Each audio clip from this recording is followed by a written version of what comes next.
फक्त जयंती आली ना तेव्हाच आपल्याला जे लोकपुरुष आहेत ना त्यांचे विचार ऐकायला भेटतात, त्याच्यानंतर आपण सर्व विसरून जातो। म्हणजे फक्त जयंतीपुरतंच आपण महापुरुषांना आठवण करायचं का? म्हणजे महापुरुषांनी याच्यासाठीच काम केलं का? किंवा आपण काय म्हणतो की मी फक्त 1-2 मिनिटातच सांगते की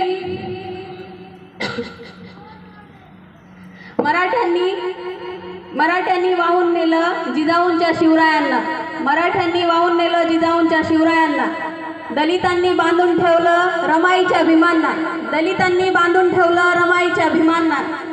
अण्णाभाऊ आमचेच गायली फक्त मातंगानी गाणी, अण्णाभाऊ आमचेच गायली फक्त मातंगानी गाणी, अहिल्यादेवी फक्त धनगराचीच राणी, अहिल्यादेवी फक्त धनगराचीच राणी।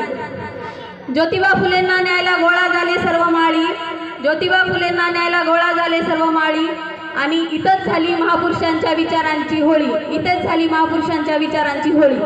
आपण जातीमध्ये किंवा समाजामध्ये तेढ निर्माण करत किंवा यांनी याच जातीपुरतं मर्यादित काम केलं, त्यांनी त्या जातीपुरतं मर्यादित काम केलं, तर असं नाही आहे। सर्व महापुरुषांनी सर्व समाजाला घेऊन चालण्याचं काम केलंय। आपण म्हणतो की बाबासाहेबांनी काय केलं, बाबासाहेबांनी महिलांसाठी किंवा पुरुषांसाठी सर्वांसाठी खूप चांगल्या प्रकारे काम केलेलं आहे। तसंच आता अण्णाभाऊ साठेबद्दल सांगायचं झालं तर त्यांना आपण काय म्हणून ओळखतो, लोकशाही साहित्य रत्न। त्याच्या मागे त्यांना हे जे मिळाले ना त्यांनी त्याच्या मागे त्यांचा खूप मोठा संघर्ष आहे।